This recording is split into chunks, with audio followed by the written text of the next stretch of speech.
Advisors Wealth Management. Nice to see you, Eddie Ghabour. Thank you for being here. So let's talk about, look, we have the week that was and the jobs report today. Some of your thoughts.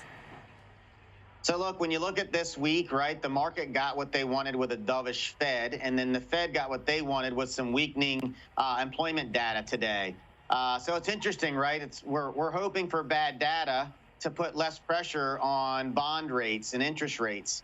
And so it's one of those things where bad news is good news. But I do want to caution everyone, if the bad news keeps getting worse and we see a material slowdown in regards to growth economically and labor market gets weaker and weaker, ultimately bad news will turn into bad news. So we have to hope that doesn't happen.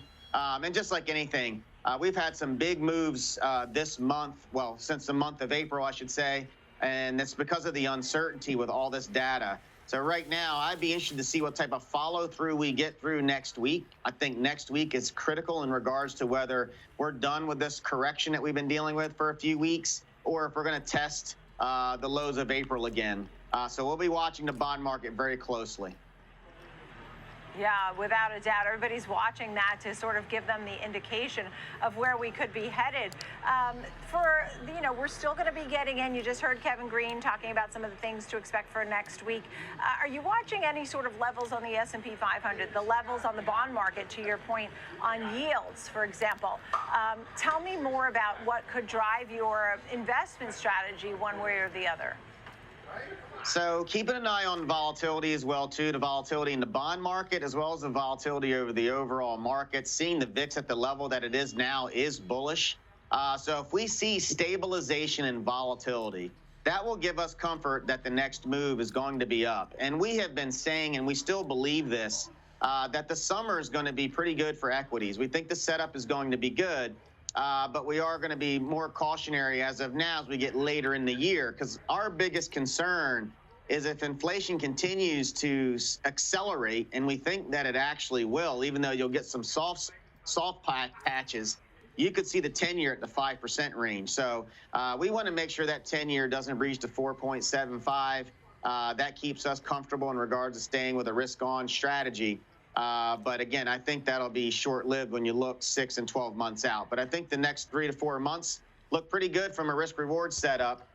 So, this is a correction that I think is a buyable dip in the right areas and should hopefully have a prosperous summer, but be ready to pivot at any moment. One thing we've known is to be expected for the unexpected.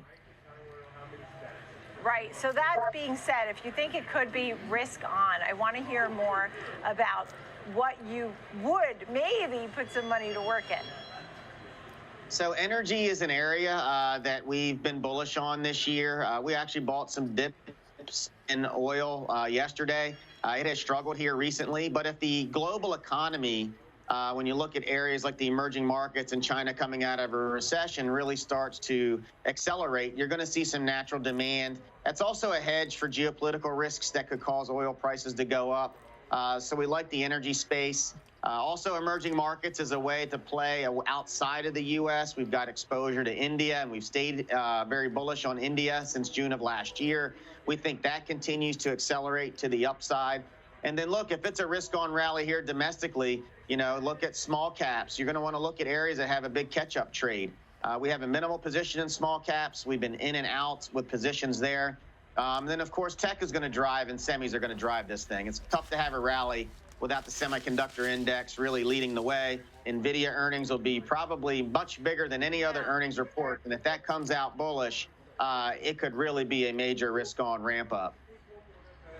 Yeah, understood. I mean, how worried are you about inflation? Because Goolsbee was actually using the language about cross currents, because the question is the economy slowing down if you see jobs coming in and unemployment going up, but at the same time you get 3 hot inflation prints, the cross currents. So which one is it? And are you worried about inflation still? I'm very concerned with inflation, and I don't think this fight is close to over.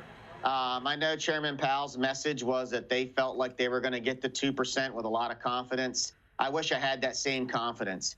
When you look at the year-over-year numbers on commodity prices alone, and you look out to the end of this year, compare year-over-year numbers, mathematically, I don't know how inflation actually comes down. So we believe that we will see a reacceleration of inflation at the end of this year. That's going to be a major headwind. So we are very worried about inflation because at the end of the day, no one likes to hear this, and I hate having to say it, but the only way you're going to get inflation down is to cause demand destruction. And demand destruction means a recession is not good for equities. So I just don't know what other way you can get inflation down to anywhere close to 2% when you're looking at where commodity prices and the cost of living is right now. We're not even close. Yeah. So, and you know, as you talk about commodities, energy was an area that you liked, emerging markets is an area you liked, and industrials. How would you go about, because you think those could outperform the S&P 500, how would you go about getting into those? Are you picking specific names? Do you buy ETFs in those groups?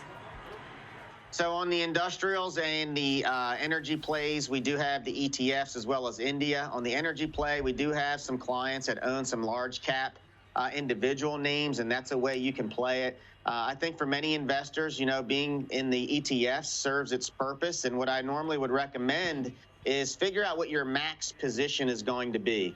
And don't buy it all at one time. You know, maybe start with a minimum position and dollar cost average into that sector during the volatile time periods, because if you get in right is when you could really see that bounce back. And look, the industrials is a play on the global economy starting to recover, and you're starting to really see that in emerging markets and areas. So we think it can do really well there.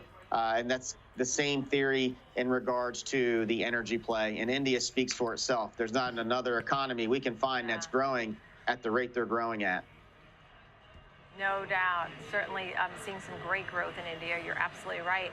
Eddie Ghabour, nice to see you. Thank you so much for being on with us and some of the strategy here in this market. Eddie Ghabour, Key Advisors Wealth Management. Thank you.